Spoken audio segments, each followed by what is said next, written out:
Thanks for taking time to listen to this episode of the Real ResQ podcast.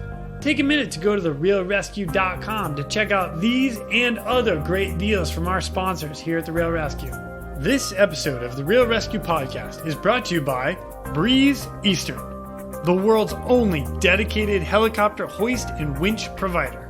Axness, because when lives are at stake and conditions are challenging, clear communication is of the utmost importance. Life Saving Systems Corporation. We do our work so you can do yours. Tough gear for tough jobs. And SR3 Rescue Concepts, because you don't know what you don't know. Breeze Eastern. They dedicate themselves to our helicopter rescue world. Since the very first helicopter rescue in November of 1945, Breeze Eastern has designed and manufactured superior rescue hoist solutions. While much of the technology and the unique mission requirements have changed over the past 75 years, their commitment to the rescuers, the operators, and those being rescued has not. Contact them today by visiting them at breeze-eastern.com. The Axness PNG wireless ICS system can bring cutting-edge wireless intercommunication system technology to any aircraft. The PNG system can be fully integrated into an existing ICS system or can be carried on and off as a mobile base station. They can go anywhere at any time on any aircraft. Plus, with the strongest and most robust waterproof handheld on the market, this system can take a hit and keep working. Their wireless intercom systems are designed to enhance situational awareness through improved communication capability. This system brings superior noise canceling technology to eliminate rotor wash and engine noise from your ICS. The Axness PNG wireless system is currently deployed in more than 1,800 public safety, air ambulance, and search and rescue aircrafts worldwide. I have personally used the Axness system in 4 different countries and on 5 different airframes. It is awesome. If you want more information, contact them today at axness.com. That's AXNES.com. You just make sure you tell them Quinny sent me. Life Saving Systems Corporation. They manufacture the world's toughest helicopter rescue gear. From my favorite harness as a rescueman, the Triton harness, to the rescue baskets, the litters, and of course, the most popular hook in all helicopters, the D-Lock. The team at LSC will cut, bend, sew, weld, and machine these products into existence every day. We do our work so you can do yours. LSC. Tough gear for tough jobs. Check them out today at lifesavingsystems.com and follow them on Instagram at Rescue Gear. That's at ResQGEAR. And SR3 Rescue Concepts is a training company that can help with your helicopter training, a standardization and safety check, or maybe just an audit or an FAA refresher. They are here to bring your agency up to date with the most current techniques, rules, regulations, and equipment. The training staff is awesome.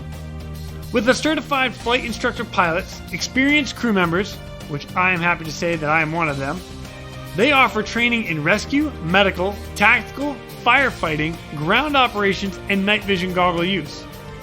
SR3 is also partnered with Petzl to assist with personal protective equipment and the highly specific Lazard. SR3 also goes beyond the helicopter world as they provide high-angle rescue training and tactical medicine training. Contact them today at sr3rescueconcepts.com or over on Instagram at sr3_rescue.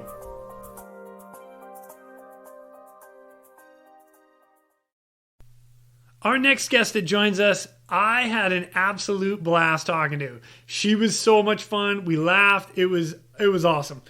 So she's originally from South Africa, and after she went through her medic training, she did a couple years down there and then continued on and has worked in 5 different countries. All of her EMS, all of her air ambulance, everything has led her to where she is at right now, and the stories to follow are amazing. So please welcome our next guest, search and rescue flight paramedic, Miss Phoenix Bean. My name is Jason Quinn. I am United States Coast Guard Rescue Swimmer number 500. These are my rescues and rescues from those of us that put our lives on the line every day so others may live. This is the Real ResQ Podcast.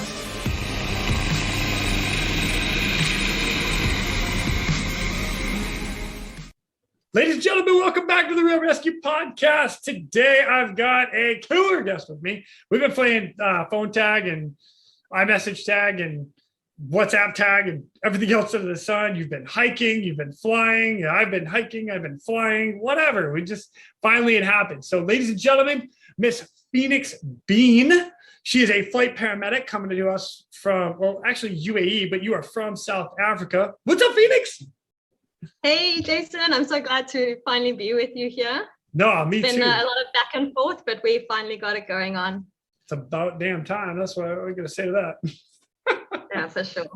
Right. Thank you for having me on. It's an absolute pleasure. And so you actually, I got to kind of mention how I connected with you, because this is kind of funny, is actually through Instagram. God bless Instagram from time to time. So Search and Rescue the World, for those of you that haven't seen it, is a killer platform. They take all different pictures from all agencies around the world. And it just so happened you were in one of their pictures. And I was like, oh, that's pretty badass. So I reached out, and that's kind of how this whole conversation started. So if you don't, like, before we get into who you are and the little background, what do you do? Where are you working right now? I know it's UAE, but what are you doing? Okay, so I'm working for a service here in the UAE. So we have a sort of dual module. We do SAR and we do HIMS as well. So we'll do inter-hospital transfers and occasionally primary response to motor vehicle accidents or that kind of thing. But we also have a SAR role as well. So a bit of search and rescue inland and over the ocean. Holy so a bit of everything. Dude, that's awesome. Oh, snap. Yeah, I dig that. And I knew you guys existed over there, just being on this neck of the world for a little while. But yeah, I didn't realize it was like HEMS as well. That's pretty awesome. Yeah, we've got a pretty unique dual model here, so it keeps us busy. Nice. All right. Well, before we get too far into that, give us a little background, like where you're from. I know it's South Africa, but how the heck did you get into search and rescue and then into where you're at now? Okay, so as you said, my name's Phoenix Bean, surname Bean, like Mr. Bean. And before you ask, he is my father. Oh, what a daughter. Oh, Phoenix, that was amazing. I get that all the time, so I thought I'd just cover it quickly. You know? Anyway, so my start is about. Wait a minute, is that for real? Is that for real? I'm just kidding. What, my dad? His Mr. Bean. Sure is. Okay. The sure Mr. Bean? Wait, the Mr. Bean? I'd rather not specify. Okay. Anyway, sorry. Yeah. Okay, so about 15 years ago, maybe 16 years, I was working at a gym, and I was a sort of fitness instructor for children. And I got sent on a first aid course. And when I arrived there, it was at an ambulance service, a private ambulance service in South Africa. And I arrived and I saw all these paramedics in their flight suits and the ambulances, response cars and helicopters. And I thought, wow, this is the coolest thing. I have to do this. I just knew straight away that this is what I wanted to do. So I did the course with a paramedic who was my instructor, the first aid course. And I arranged with him to do a sort of ambulance observer session about 2 weeks later, where I just ride along and see if it was something I could really enjoy. And before that happened, it was the week after my first aid course. It was the night before my 18th birthday. And me, my mom, and my dad were at home, and 12 armed men broke into our house. And tried to kill us. Let's put it that way. So they managed to shoot my dad in the leg. He survived, just a flesh wound basically in the femur, and he shot one of them who didn't survive. But anyway, this is all relevant. Yeah. So when they came into my room and I was in bed, I jumped up and the guy said to me, out. And then he just opened fire. And I saw the muzzle flash and I just dropped to the ground. I've subsequently learned that I don't really have a fight or flight. I have more of a fall response. So I do kind of like the fainting goat, I just drop and that's it. If I get a big fright. That's terrible, by the way. Yeah. No, I'm working on it. Anyway, so he ran around to check that. He thought he had shot me, obviously. And I just played dead and he kicked me and I just lay there. And when he ran out my room, he was chasing after my mom. And I went into the cupboard, the wardrobe, and I phoned the emergency services. I phoned my boyfriend at the time, and I phoned my boss to say, I'm not coming into work. I'm hiding in a cupboard. I'm a very conscientious employee. Oh my goodness. Anyway, so then it went, there were a lot of gunshots and I just figured everyone was dead.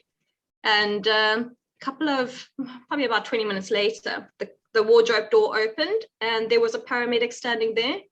And he pulled me out the cupboard. He said, it's safe now. They've shot your dad. He's okay. Someone else has been shot. He's not okay. I don't want you to see. And I said, as like hell, of course I'm going to go and see. So I went and had a look and everything was fine. And I ended up working with that very same paramedic the next day.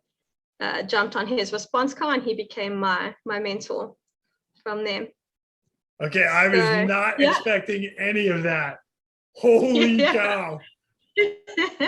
And then I arranged to do a couple of like ride along on the ambulances that I had originally planned to do.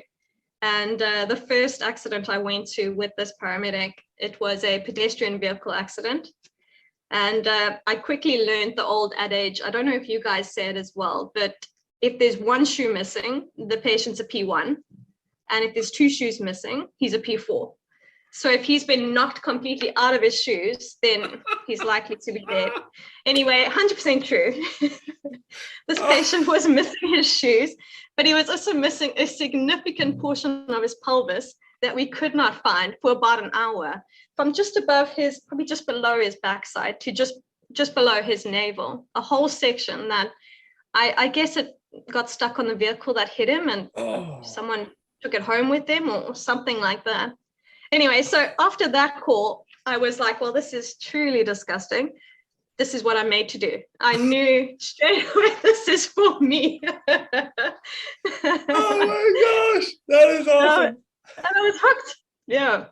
So then after that, I did my basic life support and then my intermediate life support and worked on the ambulance services for about 2 years. Then I went to go and do my degree in emergency medical care. And this is a paramilitary degree. So, you parade in the morning, you do your PT, you have a lot of expeditions where they sleep deprive you, they ration your food and your water, they put you through continuous physical and mental exercises. It's wonderful. Like you get to learn your limits and then push past those limits and hate every moment of it. When you look back, it's awesome, I think it's probably the closest we get to sort of your guys' training. And military is not really a thing for us, so in South Africa. So I think it's pretty close to what you guys do. Yeah, I'll call that a pass.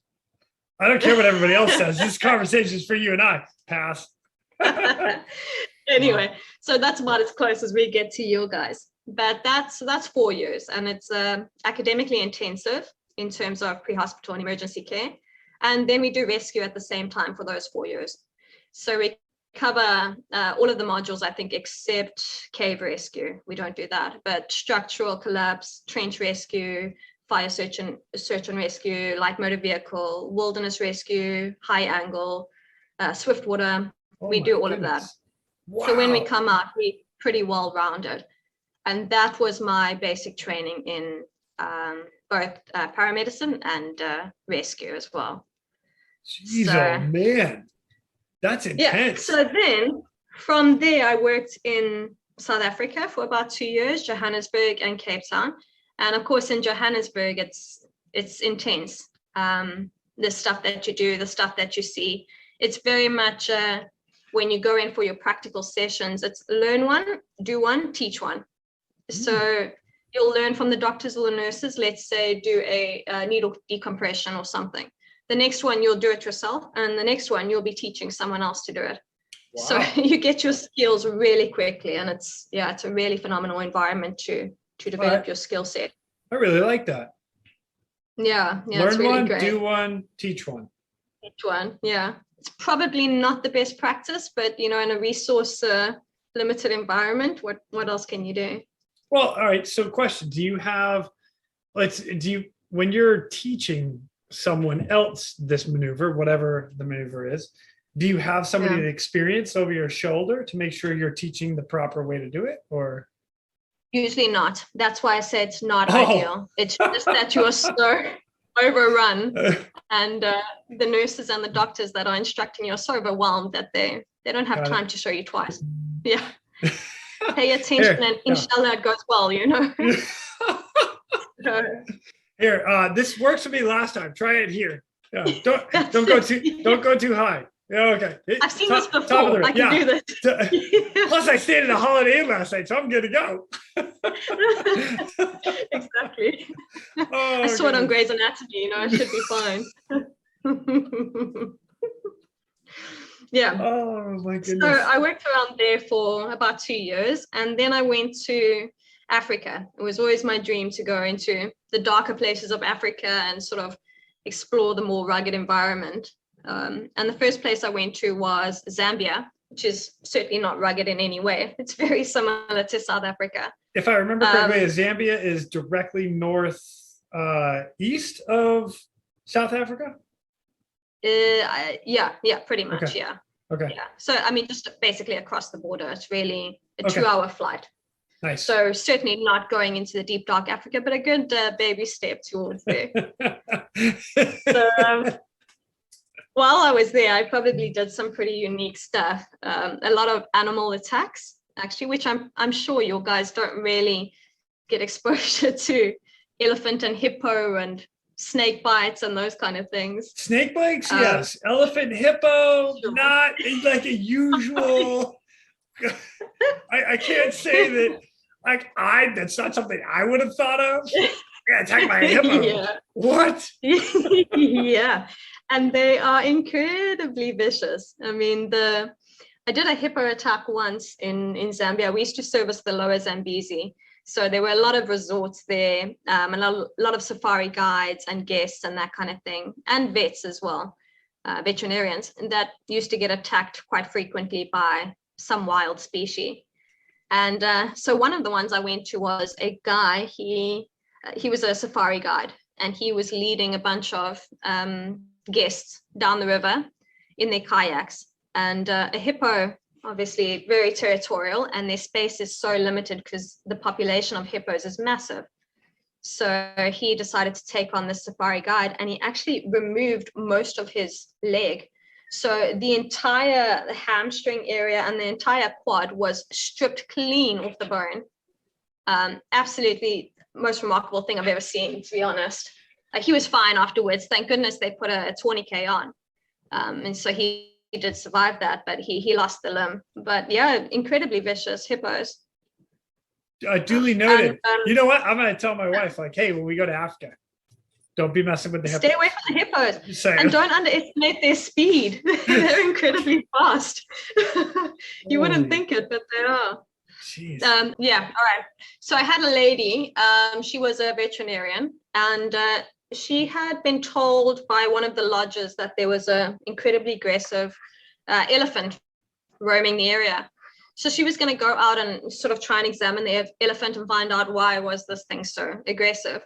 So she thought she had cleared the area, and then she got on the phone to make a phone call, and I guess the elephant heard her on the phone and came charging, and then gouged her, basically. Gouged her. Sure. With its tusk. Either one is shit. It tusked her, yeah. So, yeah, usually what they do is they will try and sort of crush you. They'll pin you down and then crush you. But she was quite lucky in the sense that it didn't crush her. It just got put its tusk straight through her and did quite a significant amount of damage. But the interesting thing is that we were flying fixed wing at the time, and we couldn't land this aircraft onto this dust strip at night. There was no lighting. So we used to use one of the farmers nearby. We used to use his little Robbie 44, just me and the farmer heading down, like it's at dusk in this tiny little thing. You know, I'm taking limited equipment. It's just me, because I'm the lightest of them. Load this patient up with her legs hanging outside the aircraft. We've done it twice, actually. Legs hanging out the aircraft and fly her all the way back. Yeah, absolutely bizarre. But I mean, you got to do what you got to do, right? All right. So an R-44 is not a big aircraft. It's really small. And I'm totally on board, feet hanging out. I get it. Where the heck are you sitting? Like, so how do you treat the patient? There's no treatment. So you just load and look back. You load her. Okay. That's it. We used to remove the passenger seat. Okay. So I could place my equipment there, my ventilator and my jump bag and whatever, and just sort of kind of strap myself in there so that I can watch her, but certainly can't do much intervention once I've loaded her. So, you know, I did what I could on the scene and then loaded her in and off we go. And it's just some kind farmer that happens to have this aircraft as his toy that was kind enough to lend it to us for these rescues. Yeah, completely crazy. Oh my God. It's no wonder I'm afraid of flying. Yeah. So your very first case, you get a hip taken off of some dude going down the road. We think that the hip is still in the car. Another one is in another country with getting chased by a freaking hippo, and then a lady getting stabbed by an elephant. Elephant, yeah. I need to come hang out with you. It's been colorful. You know, once I went to an accident it was in Cape Town actually, and a man was driving his BMW down a freeway, a highway, whatever you'd call it. And he was driving through sort of a township area, and he hit this cow, massive cow. He hit it. Okay, and then by the time we got there in the ambulance, the cow was gone. The villagers had come out, the locals had come out and removed the cow to eat it, obviously. So they took it home and had it for dinner. The cow was cleared from the scene before the patient was cleared. I couldn't even see what he had hit. He kept saying, I hit a cow.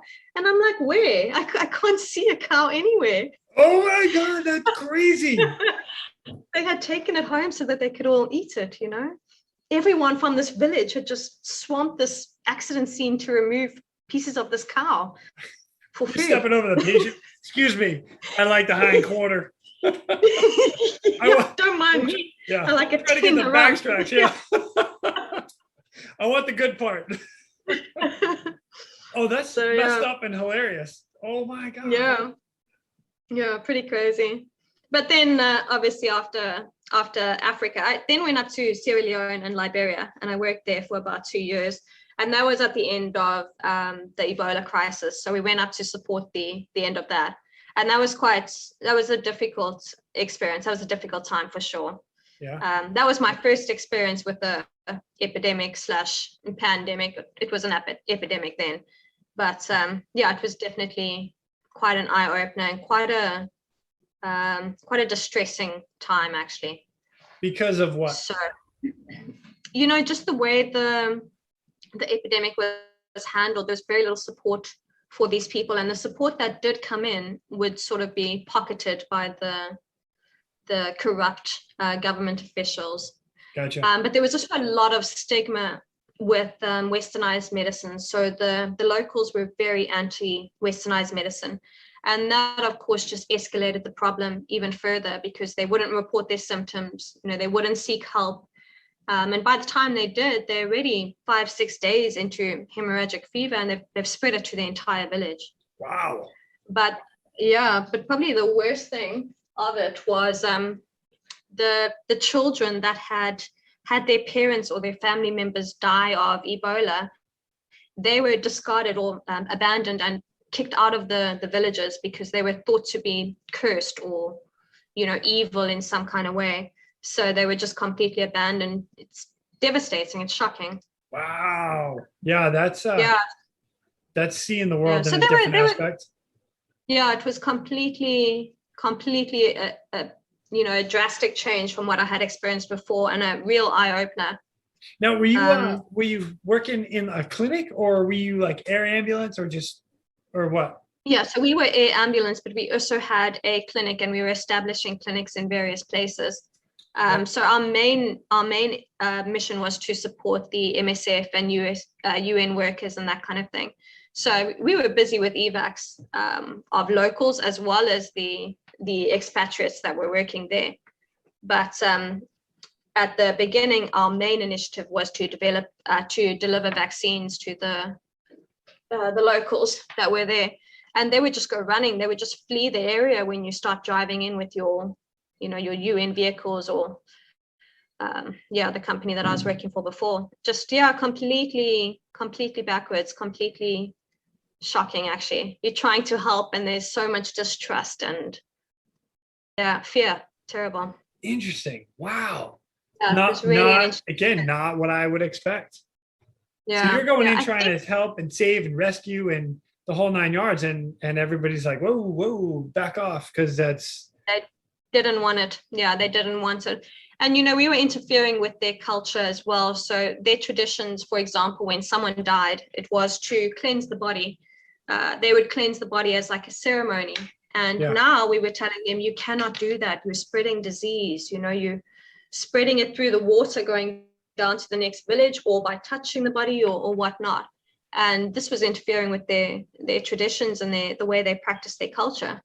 So it was a real upset. They had this sort of strong belief that if they got sick and they reported it, the Westerners would take them and they would go and die in one of these field tents, which was, in actual fact, that was very much the truth.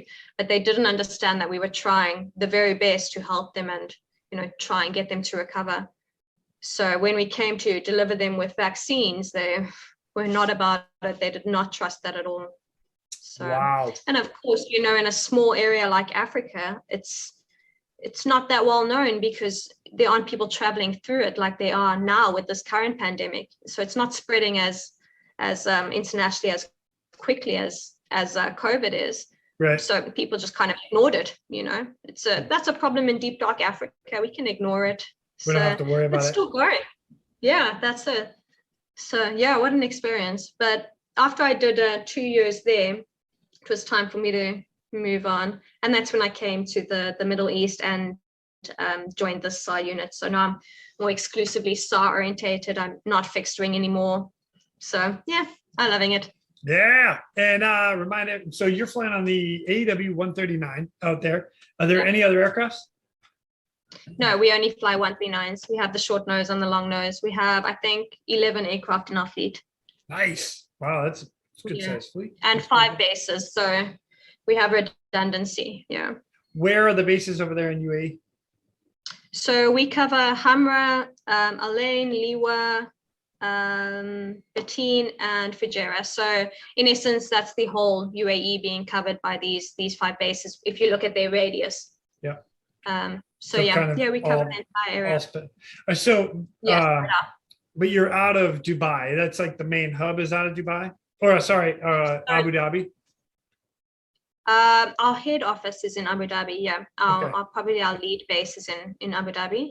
Okay. Dubai, yes, we do cover, but that'll be via our Fujairah and Al Ain bases. They will cover that area. Interesting. Yeah, and then so my experiences in SAR have been quite good. Actually, the first mission that I came to here, it was a primary, and we were sent for a motor vehicle accident. A gentleman had been going down the highway, going real fast, and he lost control of his vehicle, plowed into the desert, and ended up probably about 80 meters away from the road. So of course the ambulance couldn't get there. They couldn't get the ambulance through the sand to go and recover him. He also had someone else with him. So the police went out in their helicopter, which is their primary role really, and they fetched the one patient, and we were tasked to get the second.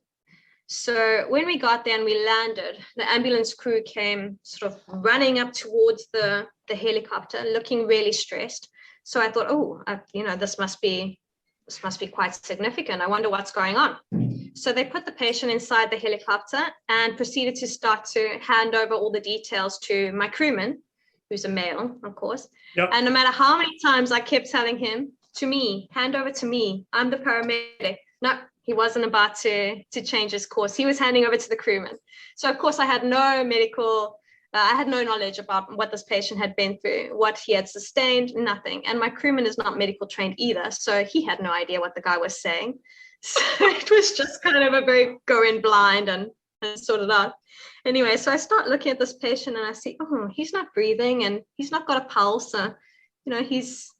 He needs some CPR. So I called the ambulance guy back and I said, you must fly with me. I need another trained medical person to do CPR while we're en route.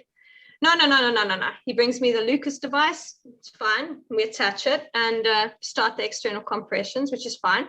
I flew like that.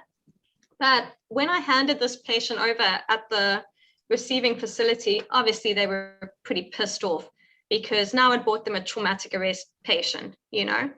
And once we'd started to sort of clean up the patient, it became quite obvious that he had been dead for quite some time.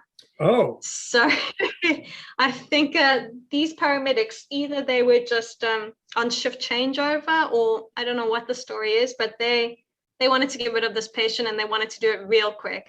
So they kind of skewed the data a little bit and acted real panicked and in essence handed over a dead patient for a trip to hospital. So yeah, not my finest hour, but Your first case there. My first case, yeah. So I flew a traumatic arrest for no reason whatsoever. So yeah. Oh my God. I mean, I guess there's not that much criteria for helicopter dispatch here. Okay. So I guess you just go.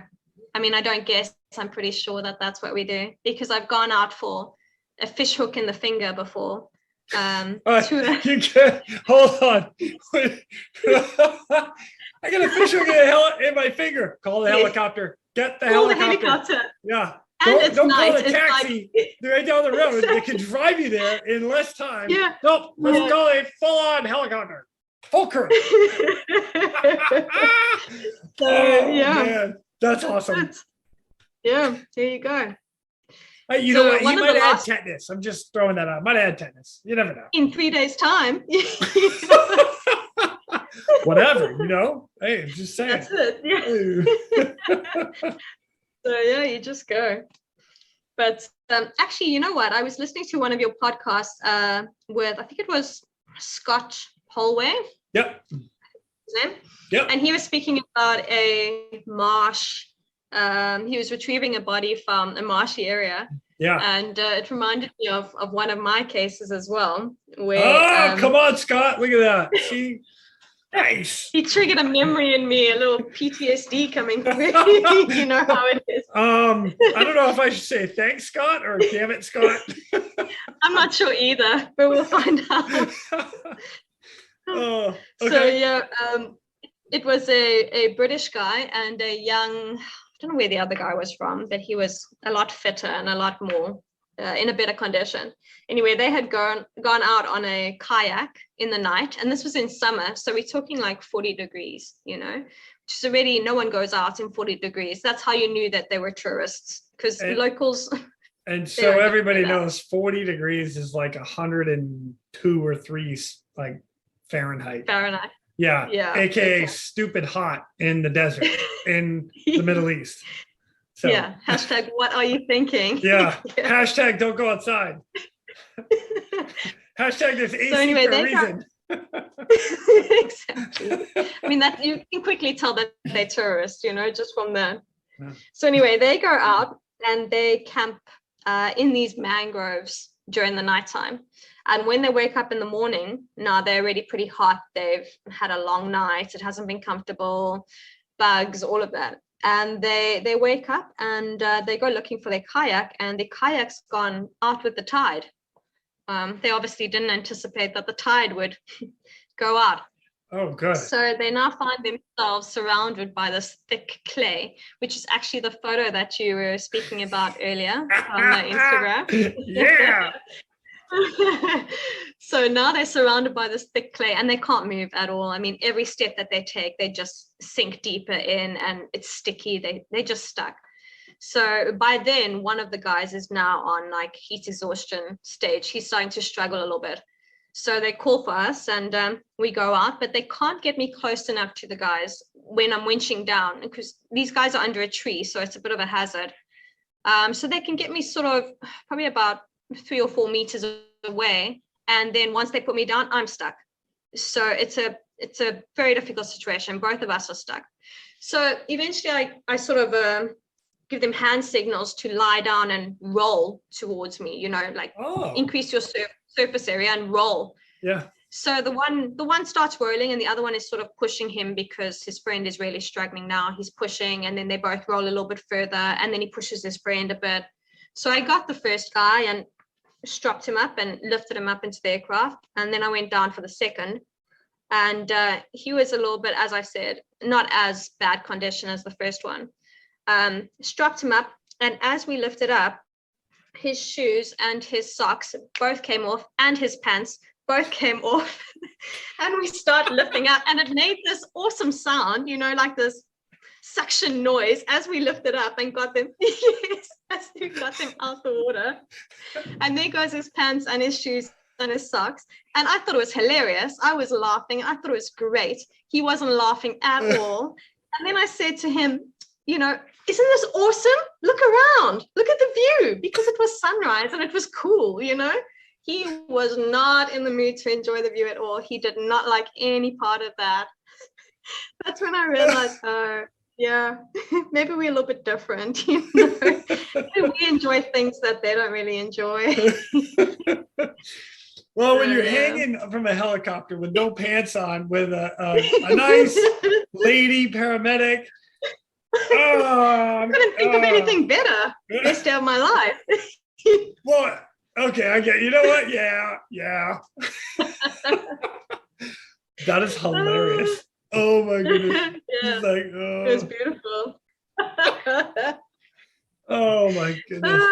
So yeah, I mean, needless to say, I left quite a mess in the back of that aircraft and the engineers weren't pleased when I got back with that mud all over and thick clay. But that's it was what great. SAR is. You never know what you're gonna get. I mean, that's it. Those are the cases we really enjoy. So I got a couple questions now. Now you kind of bring this up. So first one is hoist. So you are being winched down. So are you a winch operator as well, or just the winchman paramedic? So all you do is ride the hook, treat the patient down above or down on the ground or on deck or wherever, and then boom, you're hoisting out with the victim patient and bringing them into the aircraft. Who is the hoist operator? Okay. So that'll be one of the crewmen. The majority of them are Emiratis that are trained in the military as hoist operators, crewmen. But a couple of them come from overseas as well, which have worked in various SAR units or, you know, various kind of heli positions around the world. So we have some really experienced guys on our team, hoist operators, and that, of course, you know, that makes all the difference.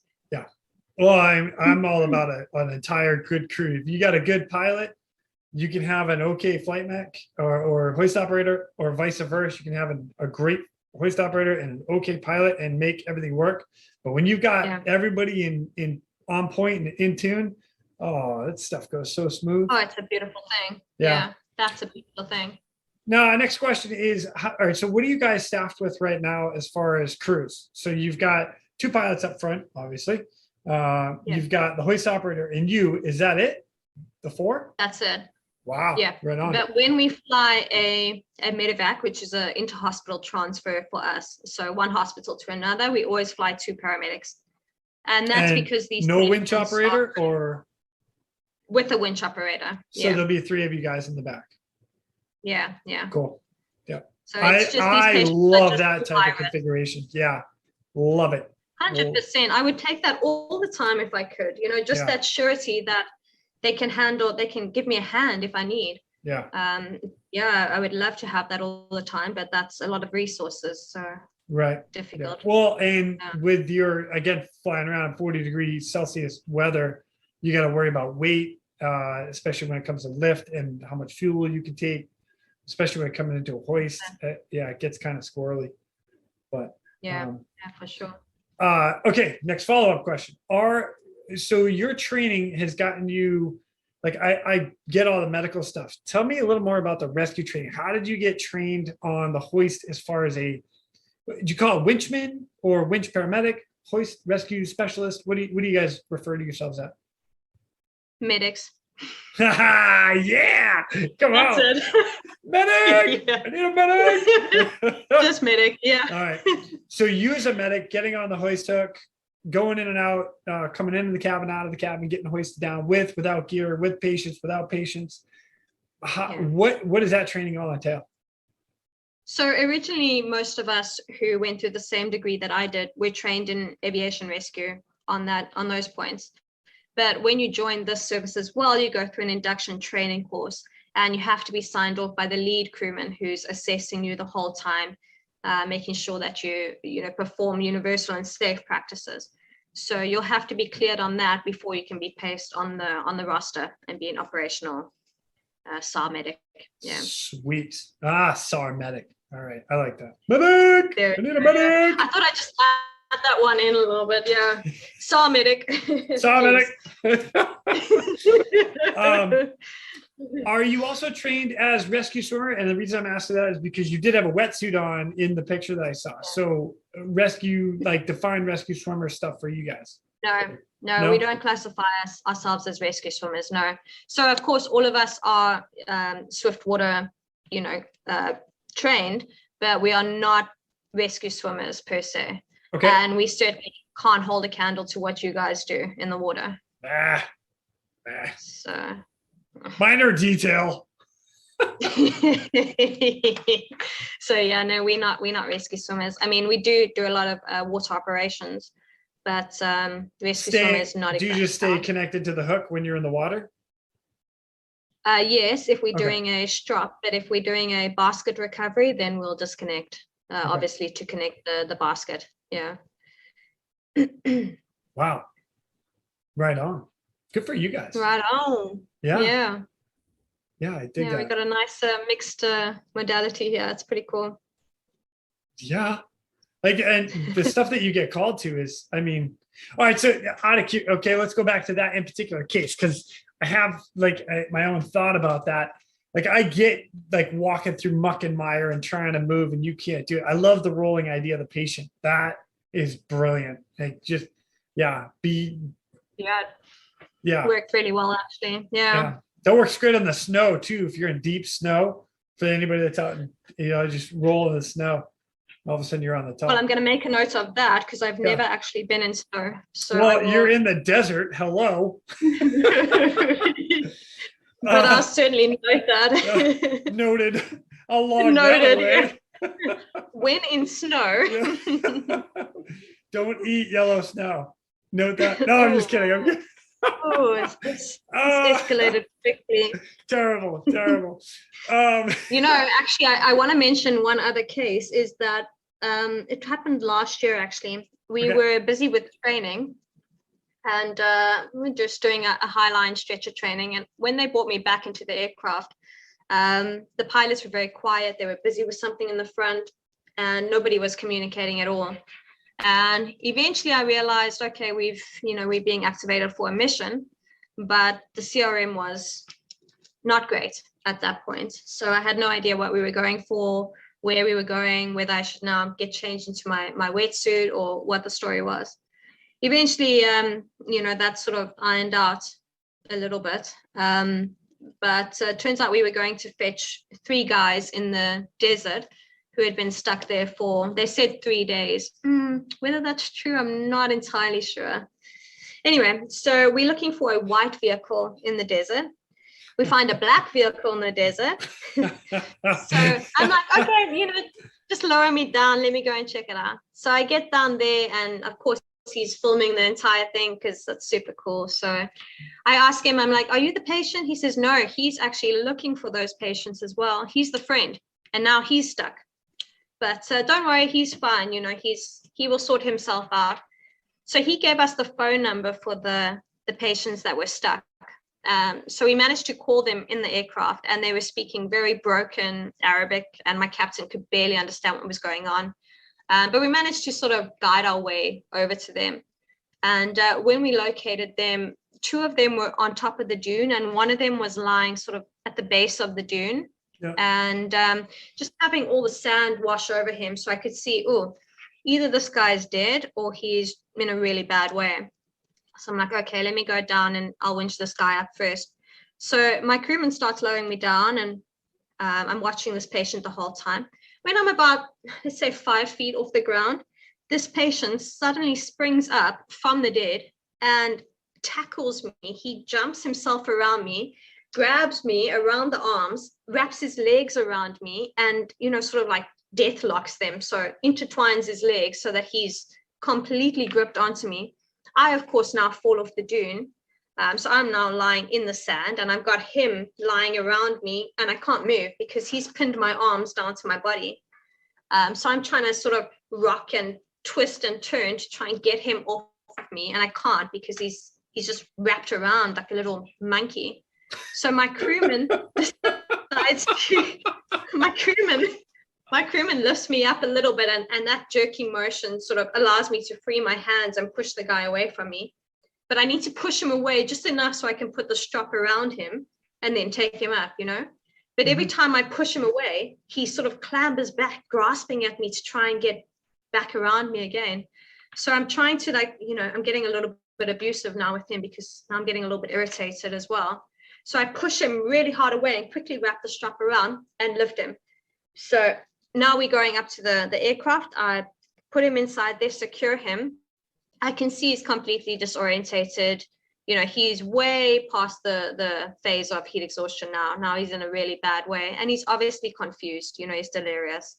Yeah. So my crewman sort of secures him and straps him down. I go back down and fetch the other 2, and then fetch the guy in the black vehicle, because we sure as shit not coming out again to fetch this guy in an hour's time.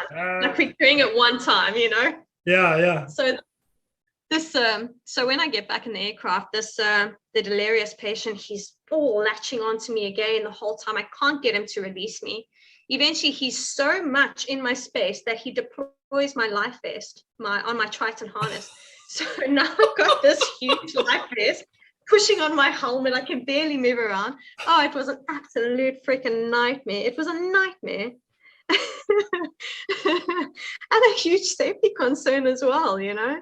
So luckily, when I got him on some oxygen and sort of a little forceful with him, he quietened down a little bit, and he realized, you know, we're going to help you here, my friend. We're not going to throw you out of the helicopter. We're trying to help you. And then it was fine. But holy shit, it was something else. I mean, patients like that, when they're in that delirious state, it's scary, actually. It's pretty scary. Yeah. And it makes me think of you guys going out to people drowning. I mean, the only people I've collected from the water have been dead.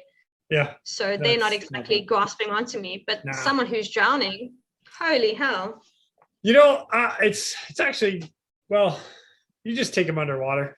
The last place they want to be is underwater. And that's the easiest way to get somebody off you. You know, they do teach us throughout school to spin them around underwater and get control of them. But for the most part, anybody that I personally have ever dealt with, if you go underwater, the first thing they want to do is let go and go to the surface. And then once you're underwater, now you can kind of see where they're at. Okay, I own you at this point. Come up, boom, hit them, and then they can't do anything. So. See, that's the part I did take away from our swiftwater training, was the hit them in the face. I've always enjoyed that part of it. Oh, duly noted. I always thought that's what I would do. You had the opportunity in the desert. You should have. Let go of me, you son of a. I couldn't. This guy had a hold on me. Yeah. Man, headbutt. Wham! Come on, a little jujitsu in there. Where's my boy Caleb flipping? Yeah. Let's go. Yeah, but I'm also not built with a lot of height. You know, I'm fun-sized, if you will, or bite-sized. So I don't really have the height advantage, which is probably also why my my attitude is so strong. I think I'm compensating for my lack of height. So what you're saying is you have little man syndrome. That's terrible. That's it. Yeah. You know what? It's a good thing we're not in the same room, because I would be like totally punched in the mouth right now. Sorry, I apologize. It's a bit aggressive. Yeah. It's a bit aggressive. I'm not even drowning. Come on, Phoenix.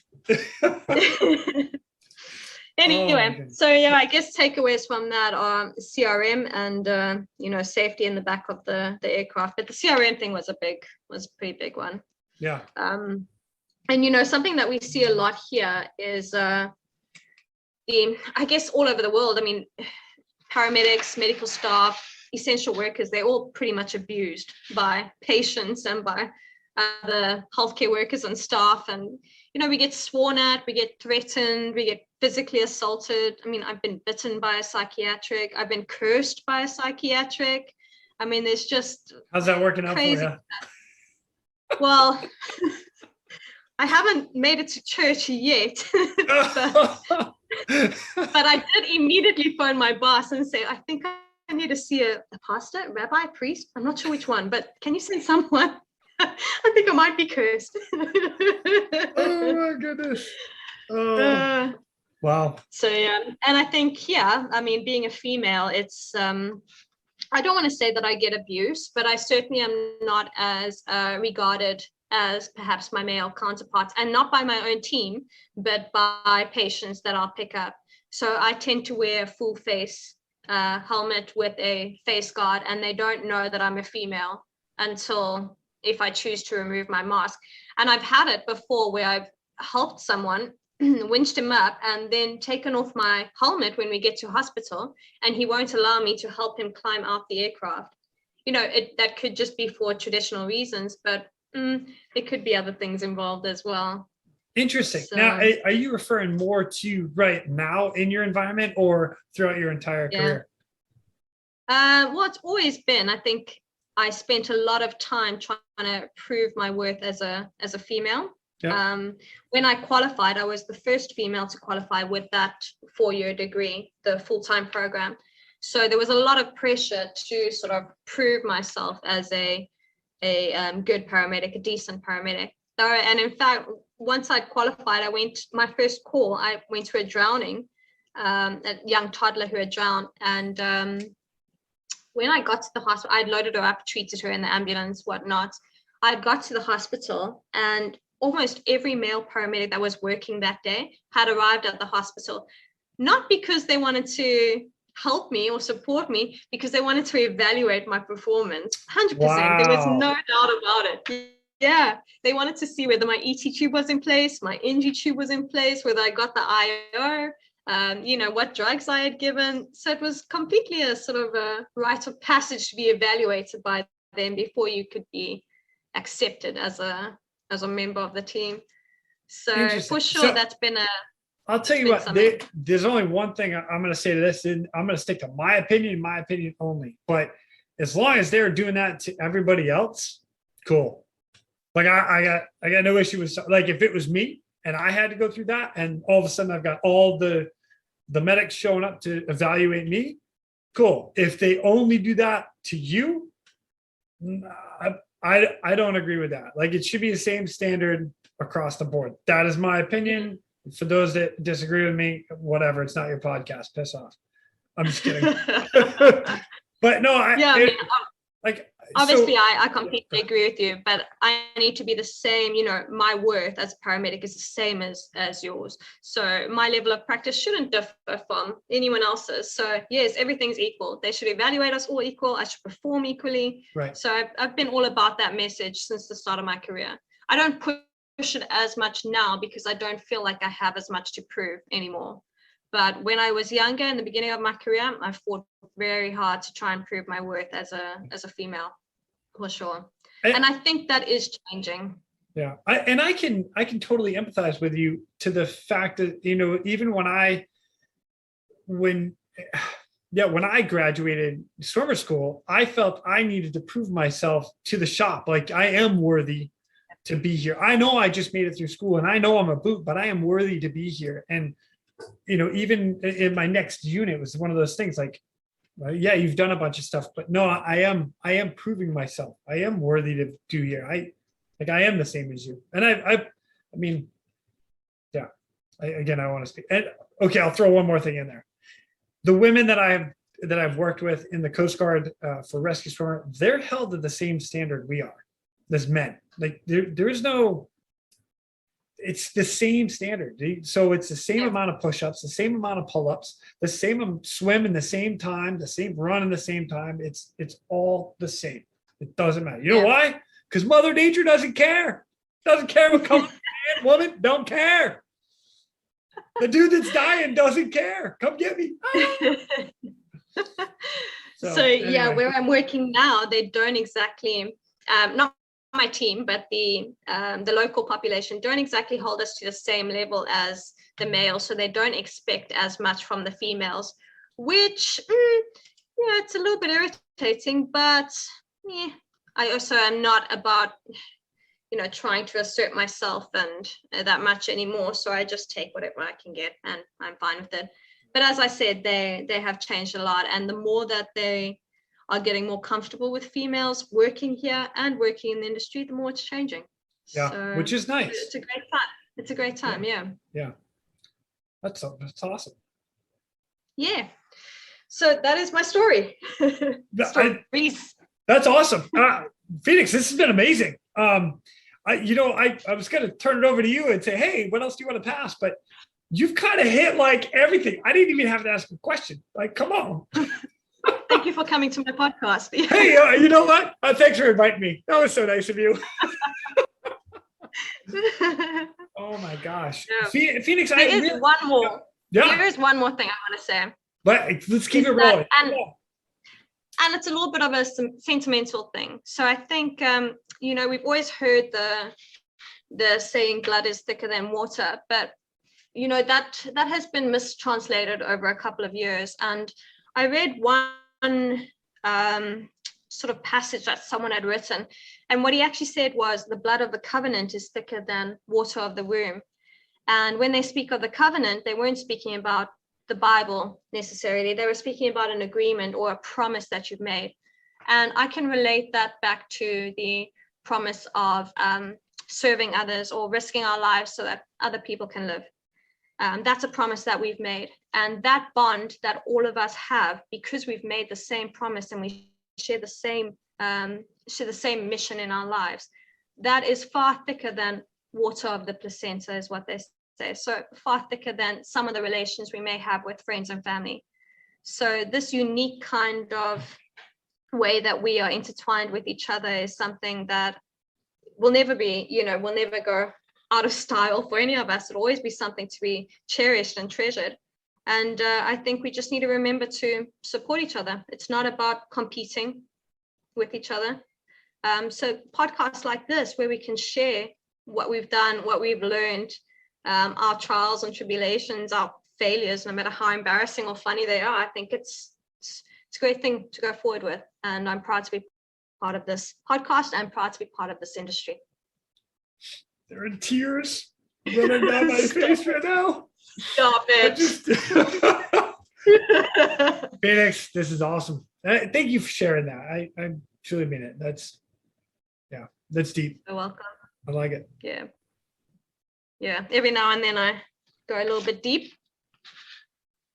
It's good with me. Yeah.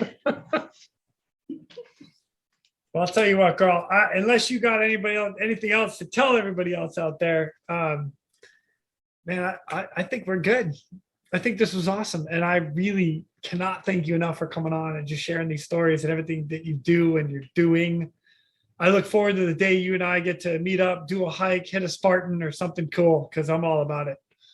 So yeah, I look forward to that as well, especially meeting your wife. I mean, now I've met you, but some good quality time meeting your wife, I'll be happy with. So that means you can come along too. Oh, thank you. I'm glad I just got invited to the party. I'm so pumped. No, thanks for having me, Jace. It's been a pleasure, really. Absolutely. In that case, I'll catch you soon. All right. All right. Adios. And with that, ladies and gentlemen, we are out of here. Thank you for tuning in. We hope you enjoyed this episode of the Real ResQ podcast. Please take a minute to like, subscribe, and hit that share button. I'm pulling chocks and taking off. But before I go, if anyone out there has a rescue story they would be willing to share, I would be humbled and honored to have you on as a guest. Or if you have any questions about rescue or anything else we talk about here, send an email to jason@therealresq.com. That's Jason at TheRealResQ.com. You can also check us out on our web pages, therealresq.com, our Facebook page, and our Instagram page @TheRealResQ. Again, a special thank you to all of you staying on the watch today. Always remember, when that SAR alarm goes off, those in distress are praying for a miracle. They are going to get you. Until next time, fly safe and swim hard.